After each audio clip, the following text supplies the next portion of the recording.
You only have to ask a stupid question once.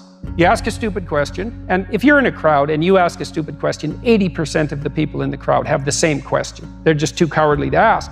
But you ask and then someone actually tells you, you never have to ask that question again. You're no longer stupid. What stupid thing am I doing that I could quit doing? That I would quit doing? Because those aren't the same thing, right? Because you know there's stupid things that you're doing that you're just not going to quit doing because you like them. But there might be something on the edge there where you could stop that. If you want to know something about yourself, sit on your bed one night and say to yourself, you got to mean this, like you got to be desperate. This is no game, this. My life is not everything I want it to be, and perhaps it's not everything that I need it to be. And by need, I mean my life is so unbearable that the suffering that's attendant upon that is make me nihilistic, cynical, bitter, resentful, driving the proclivity to see evil everywhere except within my own heart. Like, these are problems, man. And you ask yourself, you sit on the bed and say, okay, man, I'm ready to learn something. What's one thing I'm doing wrong that I know I'm doing wrong, that I could fix, that I would fix? It's like, you meditate on that, you'll get an answer. And it won't be one you want, but it'll be the necessary one. You know, and it's often something that will point you to small things. Like, that works. You start making those micro improvements, like real micro improvements, real on the ground, actual micro improvements to things you know that are wrong, you'll improve unbelievably rapidly. The great people I know are brutally truthful to themselves and other people, and they have insanely adventurous lives. Get rid of everything you say that you only say to impress other people, and just see if you can say what you believe to be true. That's an adventure. That's the thing about the truth, you know? Well, you got to ask yourself, if you're not speaking the truth, who is it that's talking? If you're saying something that you do not believe to be true, it's not you talking. It's something else. It might be the part of you that wants to manipulate the other person into delivering what you think you want from them. Well, what is that spirit of manipulation that you've allowed to possess you? It's not you. Let's say you decide to live your whole life in that instrumental manner. You're going to craft your words like the student who says, well, I'm going to write what the professor wants to hear so I get the grade. It's like, well, you just turn yourself into that. Well, who is it that's doing that manipulating? It's not you, because those aren't your words. So even if you get the grade, it's not you that got the grade. It's the false you. It's the manipulative you. So you do that your whole life. You don't have your life. And then you think, well, God, that was a miserable life. I manipulated everybody. They were so damn stupid. They were sucked in by it. They're all contemptible. Everyone does it, you know, which they don't, by the way. And so that's a pathway to bitterness. Partly because if you're a manipulator and you use your language falsely, you don't live your own life. You live the life of whatever possesses you when you think it's you manipulating. And so you live the life of the spirit of manipulation. There's a book. It's a book called About Face. It's about a guy that was in the Korean War and then he was in the Vietnam War, and his name is Colonel David Hackworth. When I was on deployment, I would open up that book anywhere, and I would read 2 pages or 3 pages before I'd go to bed if I was in my bed that night. And there were so many lessons that correlated to what I was actually going through. And a real obvious example was, when you read, you can learn, and you don't have to go through the school of hard knocks. You don't have to get punched in the face repeatedly with things that turn out to be situations that other people have absolutely gone through. The level of capability increases so much by seeing something one single time. Well, if I see something one time, I'm infinitely better than if I'd never seen it before. It's like those little puzzles. They give you a little puzzle, some kind of a mind bender, right? The mind benders only work on you one time. The riddle only works on you one time. Then you go, I know the answer to that. That's the answer. You never get fooled by that again. So just seeing it one time, you're infinitely better. So when you read enough, you're capturing all these lessons. Of course, you want to put the book on. You want to become that person. That can rattle you up, man. Especially if the person is thinking all sorts of things that you've never thought. I mean, I love reading for that reason. I could pick my peers too, which I really loved. It's like, well, I have these people around me, but then there's these people who've lived before me and in different places, and I can set them up on my shelf. I can enter into their world, and I can benefit from everything they've thought and saturate myself with that person. It's very disruptive, especially if the person that you're reading has a mind that's more powerful and more well-developed than your own. It was very disruptive, but unbelievably useful to try on other people like that. And you get the benefit of their entire life distilled into their book. It's 30 years of work. I read this one book called The Neuropsychology of Anxiety, which it's a great scientific work. It's a very hard book. I think it has 1,800 references, something like that. And this guy, Jeffrey Gray, he actually read all those references and he understood them. And so it took me 6 months to read the book, but I got an entire education out of it. I got to experience in 6 months what it took him 30 years to learn. Like, what a gift that is. It's unbelievable. What were you reading when you were in university? Was it fiction, novels? Was it nonfiction? What were you focusing on? As trite as this may sound, it was actually the most impact was from Shakespeare. It was the most impact on multiple levels. And I'll tell you the primary level. And when I've covered Shakespeare on my podcast, I explain this to people. People think, well, I didn't really understand. I read it, I didn't understand it. If you think you're going to just pick up Shakespeare, open it up and read it and understand it, you're not going to, because it's barely written in English. It's barely written in English. It's almost another language. So what you have to do is you have to start to interpret it. And so what I realized with Shakespeare is, number one, the weight of the words, that these words were so pregnant with meaning that you had to pull those words and parse those words and pull those words apart to see all the depth that each individual word had, and then the way that they're put together. And what was great about this was, by the time I was back, because then I went right back into the SEAL teams, and somebody would hand me a rules of engagement document that was written by some lawyer in Washington, D.C., and I'd pull it out and say, wait a second, this word, I don't know what this word means. So let's pull this word out. Let's see what this actual definition of this particular word is, and how that changes my viewpoint of these rules of engagement, and how can I translate that for my troops so that they actually know what to do. So that part for me was, from a reading perspective, starting to read Shakespeare and saying, oh, okay, you're not going to understand this. And if you don't understand something, that's okay. You pull out the Oxford English Dictionary and you look it up. And then you not just find out what the meaning of the word is, but what's the root word and where does it come from and what kind of depth and what kind of... Yeah, and that's really, that's unbelievably useful too. Virtually every word is like that, because a word is an ancient artifact. It's like an animal in some sense. It has an evolutionary history and it transforms across time. And each word it carries the echoes of its past with it too, because each word attracts other words in a particular unique way. So it kind of lives in a word ecosystem as well. And the ecosystem contains information about the history of that word. And you think, well, why is that important? It's like, well, hey, guess what?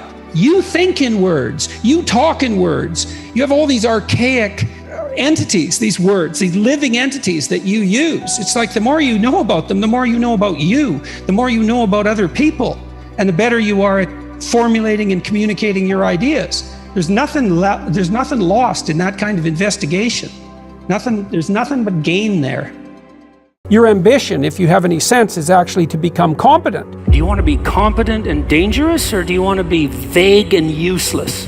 It is definitely the case that there is no more exceptional form of the capacity to be dangerous than to be articulate.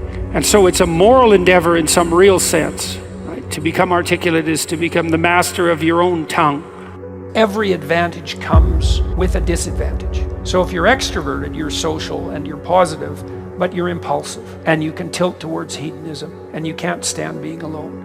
No matter where you land in the temperamental landscape, you're going to have your associated faults and temptations. You got a goal, and you'll see that as you progress towards the goal, there'll be obstacles that emerge, and some of them you don't want to confront. That's why it's useful to order your room. Chaotic room makes you anxious. Why? Too many pathways, man. People don't really repress the things they don't want to face, they just fail to unpack them. You want a horizon of ever-expanding possibility. We're built to walk uphill, and when you reach the pinnacle of the hill, you want to stop and appreciate the vision, but the next thing you want is a higher hill in the distance. Beware of unintended consequences. It's like, oh no, this thing will just do what I want it to do and nothing else. It's like, no, it turns out that not only is what we want from each other the real thing, but that's also the adventure of your life. And so if you aren't truthful, and that means, unfortunately, especially at the beginning, when you start to be truthful, it means deeply coming to terms with your inadequacies in humility. So it's very painful. Without that, you don't have the adventure of your life. You have the role that you've acquiesced to, and that'll take all the meaning out of your life. It's good for you to go take your place in the world. Have some ambition, have a vision, have a goal, have a strategy. Try to be a good person, not because it's your duty precisely, because that's the proper way to live. You sit on the bed and say, okay, man, I'm ready to learn something. What's one thing I'm doing wrong, that I know I'm doing wrong, that I could fix? You meditate on that, you'll get an answer. You grow in proportion to the weight you take on voluntarily. And it's also true that we have no idea what the upper limit to that is. It's from the uphill climb that we derive our value, and I mean this technically. So almost all the positive emotion we feel, especially the emotion that fills us with enthusiasm, and that's experienced in relationship to a goal. And so in some sense, you want a goal that you can never attain. So you can always move closer to the goal that recedes as you move towards it. You think, well, that's frustrating. It's like Sisyphus pushing the rock uphill. But it's not, because as you pursue that goal, you put yourself together and your life does get better and richer and more abundant. And that's why the highest levels of virtue and goal are in some sense transcendent. You want them to be above everything you're doing so you can continually move towards something that's more sublime and better. That's what you are. You're here to live, not to sleep. And the problem with the vision of Mai Tais on the beach is that, well, first of all, that's a vision of drug-induced unconsciousness. Second, it's only going to work for about a week. Third, you're going to be a laughingstock in a month and depressed and aimless and goalless. You want a horizon of ever-expanding possibility. And so it does happen to people because they've staked their soul on the attainment of an instrumental goal. And it can be a pretty high-order goal, but then you think, now I'm there, now what? Well, the answer can't be, well, I'm going to live in the lap of luxury and never have to leave the faith. What do you want to be, a giant infant with a gold bottle? You never have to do anything but lay in your back and suck? It's like, you see the problem with that as a conceptualization. It's no, you want to be like an active warrior moving uphill with your sword in hand. And that's dynamic, that's exciting. People are afraid of the truth because often if you reveal it, it causes conflict in the moment. Telling the truth is definitely an adventure. Seeking for sure, but also telling. Another way of going about it is to just say what you think and see what happens. That's an adventure because you don't know what the outcome is going to be. So look, there's this old idea that it's necessary to have faith in the truth. And so here's a way of thinking about that. Someone asks you a question and you might think, well, here's the outcome I want, and so here's how I'm going to answer that question. So that's one way of approaching it. But another way of approaching it is, you ask me a question, I'm going to think about the answer, and I'm just going to tell you what I think. And it doesn't matter what the outcome is, because I'm willing to see what the outcome will be, predicated on the idea that there isn't a better outcome than the one that truth produces. Even if it's harsh and terrible in the short term, and sometimes it is, it's like there isn't a better way of doing it. Now, you might say, well, how do you know that? And the answer is, well, I don't know that. That's why it's an article of faith, because I believe, and I believe this deeply, the being that you produce as a consequence of telling the truth is good, by definition, even though it's harsh and often uncomfortable, because you get in trouble. One of the things that I've really learned recently, or learned to articulate better, is that there's a very tight relationship between aspiration and responsibility. The first question might be, do you need to aspire to something? And the answer is, well, yes, because you have to do something. If you just sit there, you'll die. You can't just sit there. You have to go act out in the world. Okay, so act towards what? Well, that's whatever your aspiration is. You have to have an aim. Okay, well, what should the aim be? Well, it should be something worth doing, let's say. Why do something that you don't feel is worth doing? What do you think's worth doing? Well, if you watch other people and you judge when they're doing something worthwhile, you usually judge them positively if you see that they're taking responsibility, at least for themselves. What, do you want to be completely useless so other people have to take care of you? That's pretty pathetic. And maybe you could get your act together so you're taking care of yourself and your family. And maybe you could even do better than that and take care of yourself and your family and your community. Well, good for you. That's responsibility and that's an aim. Well, here's one of the things that's cool about that is that your life doesn't have meaning without aspiration or an aim. Okay, so you need a hierarchy of values. There's got to be something at the top. It's got to be something important. If you don't have that, your life doesn't have any meaning. So if you criticize the hierarchy or even the idea of hierarchy, you destroy the idea of aspiration. And then people have nothing. Well, that's not helpful. People are built for a struggle and they're built for a weight, and you want to take on a heavy burden voluntarily. See if you can put yourself together. See what you can do out in the world while you're waiting to die. It's an all-in game. It better be worthwhile. If you gaze into the abyss long enough, you see the light, not the darkness. I'm betting my life on it.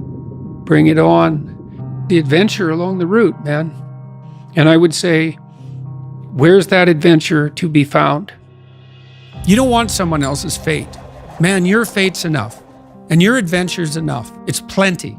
It's more than you can ever fully realize. And so that's also part of the reason that we all believe that the individual has some intrinsic dignity. It's don't be so sure that your position and your room is so damn trivial. It might be your attitude towards it that's trivial. And if you're in dire straits and dire circumstances, just look at how much opportunity you have to make things better. Well, maybe the same thing's true of life, right? You bind yourself to it. And the tighter you bind yourself to it, the more you find out what it is. And that's like a radical embrace.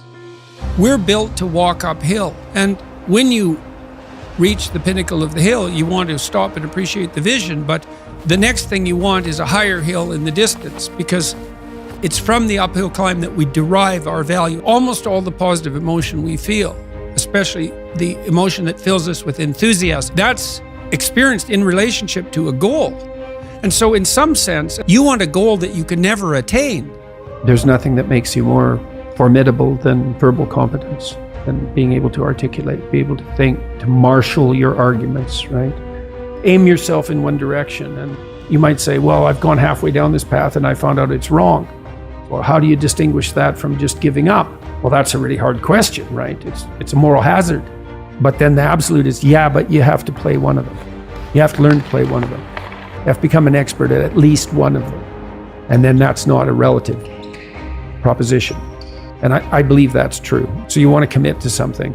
And then when you commit to something, you require yourself to bring all of your disparate components moving in a single direction, united in a single direction. So it's a unifying act.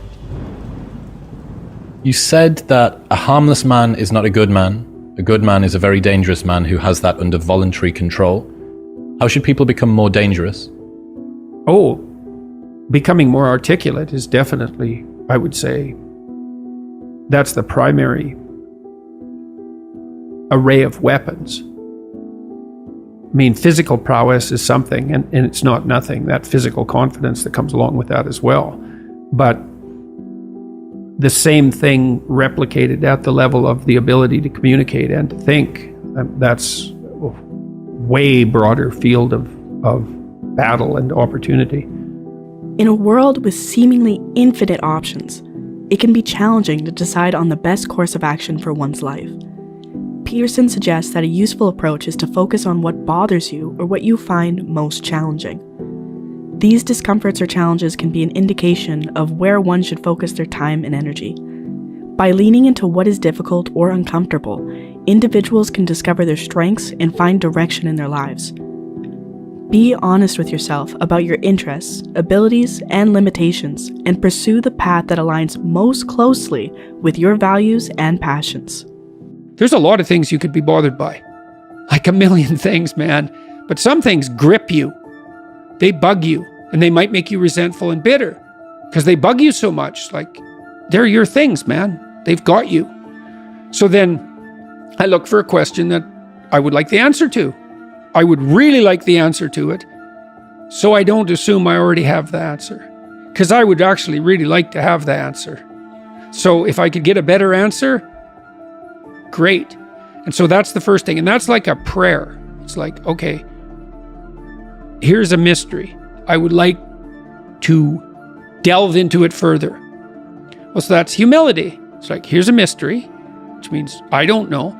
I would like to delve into it further, which means I don't know enough already. And then comes the revelation. It's like, well, what's a revelation? Well, if you ask yourself a question, it's a real question. Do you get an answer or not? And the answer is, well, yeah, thoughts start to appear in your head. So From somewhere. that's right, from somewhere. Where do they come from? Do you have a sense? Depends on what you're aiming at. It depends on your intent. So imagine that your intent is to make things better. Then maybe they come from the place that's designed to make things better. Maybe your intent is to make things worse. Then they come from hell. Let's say you want to become who you could be in the fullest sense. So let's say you're someone who's going to solve some serious problems. Okay, the first thing you have to do is admit to the seriousness of the problems. That's no joke. And so the first thing is just the terror of the problem itself. And that's enough to paralyze you, right? And that's the Hydra, that's the Gorgon with the head of snakes. It'll paralyze you and turn you to stone. That's the basilisk in the Harry Potter series. You look at it and it turns you to stone and lurks underneath everything, right? And it's malevolence and tragedy. And so there's that. And then the next is, well, you're going to take responsibility for that? You're really going to do that, are you? That's a hell of a load, man. And so it's daunting to even consider that. And then there's the discipline and responsibility that necessitates, which is also daunting. It's like, oh my God, the problem's that serious. I'm really going to have to get my act together in order to not contribute to it, much less solve it. And so the problem is terrible. And then the solution is daunting. But the upside of that is like, well, there isn't anything better to have than a problem that's worth solving, like that's really worth solving, right? And so the more of that you take on, the more you have a reason to get out of bed in the morning, no matter what. Like, I'm getting up, I'm trudging forward. Doesn't matter what I'm suffering from. I've got things that need to be done. They're necessary. And that gives you that sense of purpose that is the antidote to bitterness. Okay, well, let's say you want your life to be meaningful. It's like, okay, then what you do matters. It actually matters.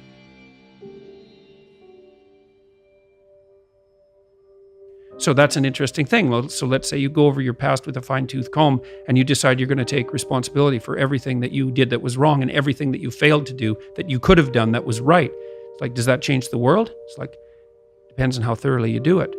You might say it changes the world like nothing else possibly can. And I think that that's actually right. You have to allow yourself a certain latitude for error.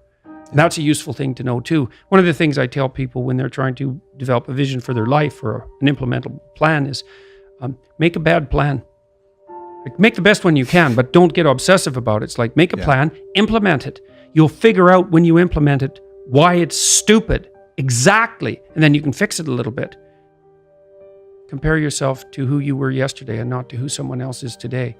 The same basic idea, right, is that you have to get your markers for success right, because otherwise you can end up in the situation you described, which is that, like, there's always people out there who are doing far better than you on pretty much anything you want to imagine.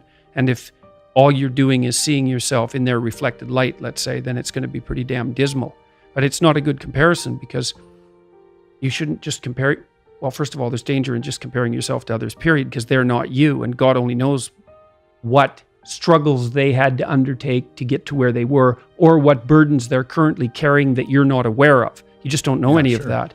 But you can certainly contrast yourself with yourself, and that's a lot better. It is the only way. Well, it's also the only way of really measuring anything approximating proper improvement. You can actually tell when you're a little better than you were yesterday. Right. So, and you can actually do that. That's another thing that's so interesting about it, is that you can actually make yourself a little better in some way, pretty much, well, I don't know if it's at every moment, but you can certainly do it every day. It's funny. I mean, you know, obviously, if you have a problem and you think about it, you can think up a solution. And it's not obvious how you do that. You know, I mean, it's not like you know how you're manipulating your neurons or something. it happens of its own accord in some sense, like you can participate in it, I guess, and you can interfere with it, and it seems to take a certain amount of willpower, but it still all happens mysteriously behind the scenes. One of the things that I've been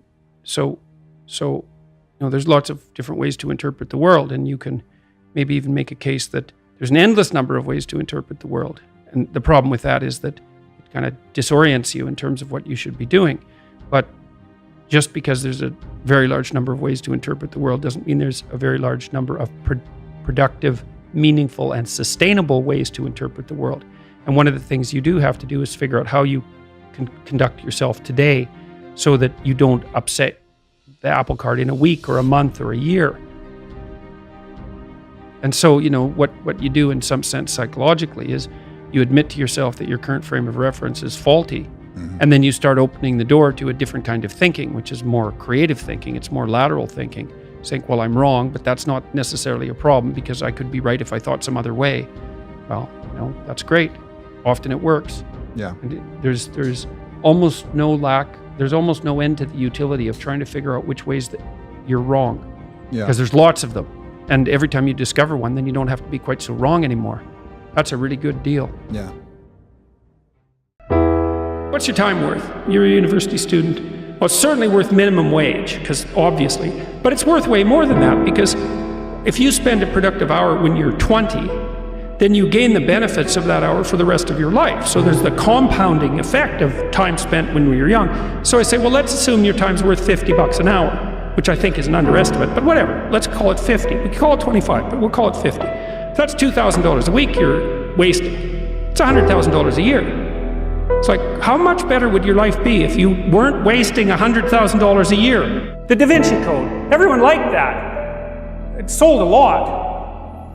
And it was full of little mysteries, and it was full of hints that there was more to the world than you think, and which is definitely true. And that, there was a way of getting access to that knowledge and that it would really be worthwhile. And people like that, they like that idea. And the reason for that is because it's true. Learn to write. I'm dead serious. I'm dead serious about that. Because writing is formalized thinking. And so the way you write is, first of all, you need a problem. Because why write if you don't have a problem? So this is good advice if you're just writing an essay, by the way, for your classes. It's like, pick a bloody problem that you want to write about, because otherwise it's false right from the start. It's up to you to engage with the material until you find something that grips you, that you desire to investigate. Okay, so you need a problem. Well, the next thing you need to do is, you need to have something to say about the problem. Well, so, reading. Reading is really good for that. Read as much as you can, get your hands on that addresses the problem.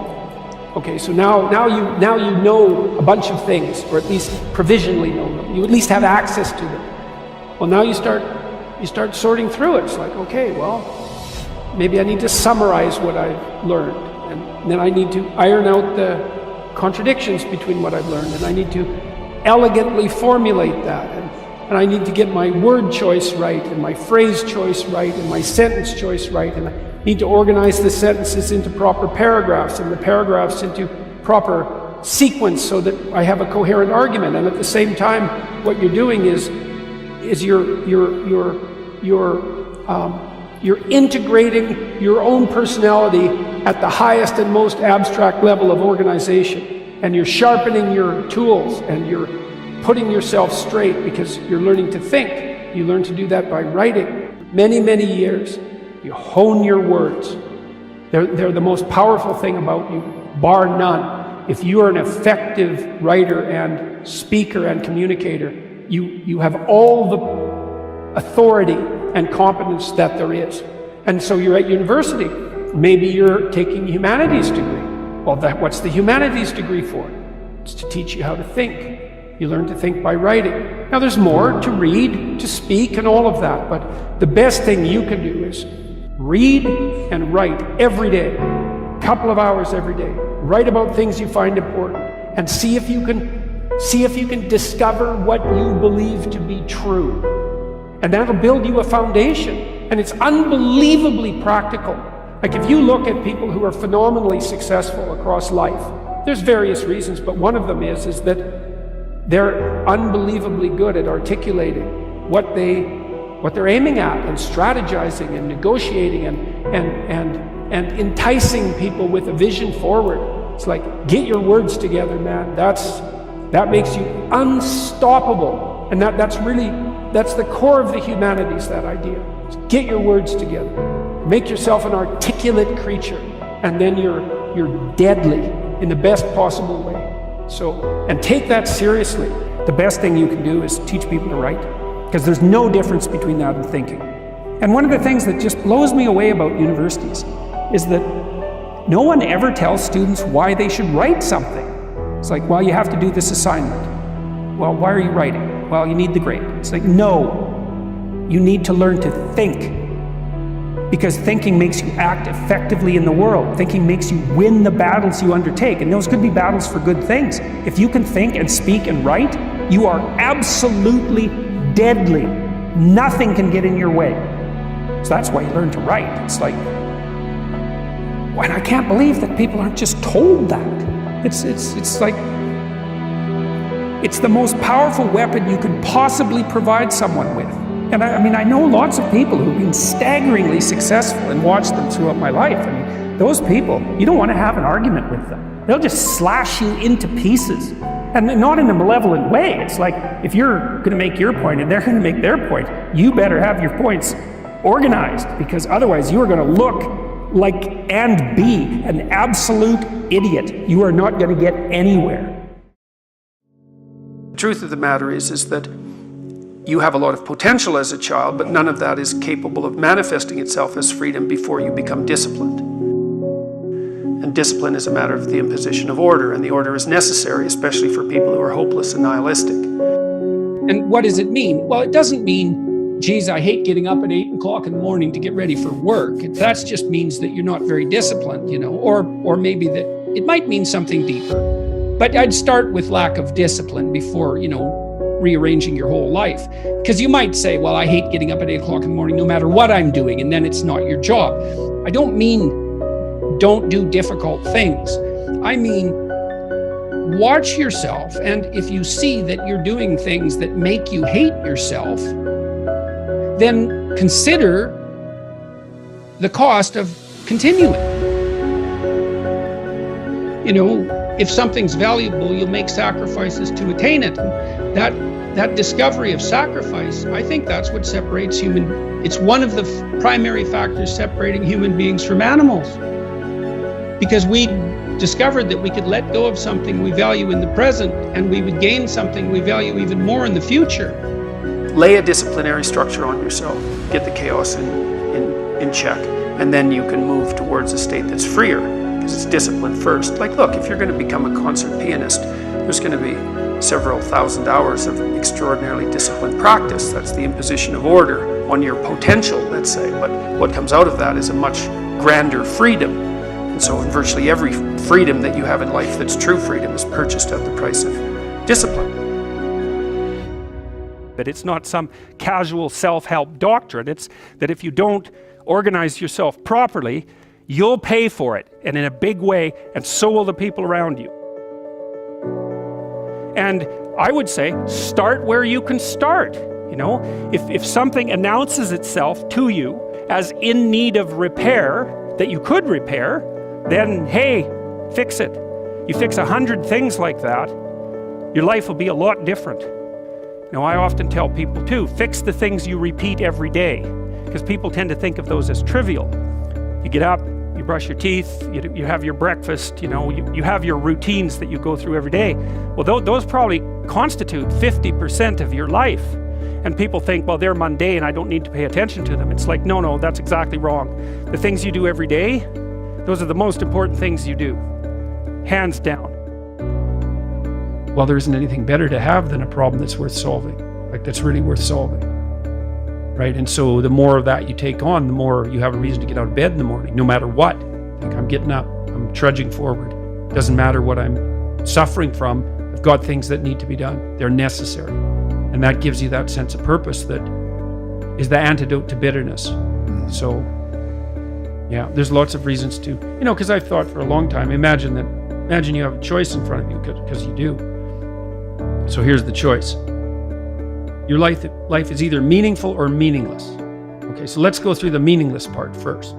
Because you think, well, of course I don't want it to be meaningless. It's like, yeah, just hold on a second. Nothing you do matters. And so impulsive pleasure is the order of the day. No responsibility. You can do whatever you want. It's like Pleasure Island in Pinocchio, right? Or it's like Neverland in Peter Pan. You're still a kid. You can play all the time. Yeah. Impulsive pleasure and no responsibility. That's the reward for meaninglessness. Well, but then the other side is, okay, well, let's say you want your life to be meaningful. It's like, okay, then what you do matters. It actually matters, right? Make a mistake, hurts you, hurts your family, hurts the world in a deeper way than you think. And you have to be awake to that. And then you have to take it on yourself. So you're at a particular stage right now, and that stage would involve a particular worldview and the behaviors that go along with that. So the perceptions and behaviors. But it's not enough because you haven't mastered the whole world and you're making mistakes all the time. And then there's other neurological mechanisms so maybe that's a more left hemisphere phenomenon, the instantiation of that identity. Then there's right hemisphere mechanisms that are tracking your errors and keeping track of them. And the errors are an indication that your theory is incomplete. So the errors accumulate and the information around the errors accumulate and another identity starts to become formulated. And it solves all the problems your previous identity did, but also some additional ones. When you have an aha moment like that, it's the manifestation of that next identity that's making itself known. It's because it's being built from the bottom up. It isn't explicit yet. And then you'll encounter an explicit statement. You mentioned a couple there, and they map onto that. And that's the aha. It's like, oh yes, that's what ties together these things that I've been wrestling with in the back of my mind, right? Someone made it explicit. And that's that's one of the great things about language. That can also help fill in the gaps too, because you can start to make arguments based on that observation. That aha, that's the manifestation. What is the consequence, the long-term consequence of acting? So many people, especially because of the world I live in Instagram and social media, we kind of build out these personas and then we almost follow the implicit instructions that come with those personas. Well, that's the problem right there, is that I think Pinocchio is brilliant work of art. If you're a puppet and an actor, and Pinocchio is both at times in that movie, both a puppet and an actor. So why an actor? Like, why is there something wrong with being an actor? Well, the first question is, well, who sets your role? And then the second question is, who's pulling your strings? So you've put on this front that is there to make you popular and sexy and desirable and to mask from yourself your own inadequacies. But that's a role. Well, who wrote it? And for what purpose? And maybe you're acting out a tragedy. Maybe you're acting out Narcissus. You don't know, because you've put that on yourself in an attempt, in some ways, to deliver to people what they want, or more accurately, to look as though you're delivering to people what they want. And it's not nothing to do that, right? Because at least you're attempting, in some sense, to adapt to the social world. Someone who's really infantile and dependent, someone who's never left home, part of their problem is that they haven't crafted a persona. So you don't want to denigrate it entirely, but it's no substitute for the real thing. And it turns out that not only is what we want from each other the real thing, but that's also the adventure of your life. And so if you aren't truthful, and that means, unfortunately, especially at the beginning when you start to be truthful, it means deeply coming to terms with your inadequacies in humility. So it's very painful. Without that, you don't have the adventure of your life. You have the role that you've acquiesced to. And that'll take all the meaning out of your life. Right? Imagine that the world was constituted so that the true adventure of your life emerged as a consequence of truth in speech and action. Because that would be reflective of the real you, so it would be you living. And then imagine that the adventure that would occur if you dwelled in the truth would be so overwhelming that it would justify all the suffering. I've really contended with this idea of struggle and chaos in my life and the role it plays. And once upon a time, I thought I was trying to rid my life of chaos and struggle. I thought that's why I was trying to get rich and get the Ferrari and the blonde. I thought that would create a life free of struggle. But then I looked at some studies and I heard about this thing called gold medal depression, when Olympians come back from the Olympics and they've lost orientation. And I tried to understand the role that struggle would have to play for me to be a fulfilled human being for the rest of my life. We're built to walk uphill. And when you reach the pinnacle of the hill, you want to stop and appreciate the vision. But the next thing you want is a higher hill in the distance, because it's the uphill climb that it's from the uphill climb that we derive our value. And I mean this technically. So almost all the positive emotion we feel, especially the emotion that fills us with enthusiasm, that's experienced in relationship to a goal. And so in some sense, you want a goal that you can never attain, right? So you can always move closer to the goal that recedes as you move towards it. You think, well, that's frustrating. It's like Sisyphus pushing the rock uphill. But it's not, because as you pursue that goal, you put yourself together and your life does get better and richer and more abundant. And that's why the highest levels of virtue and goal are in some sense transcendent. You want them to be above everything you're doing so you can continually move towards something that's more sublime and better. That's what you are. You're here to live, not to sleep.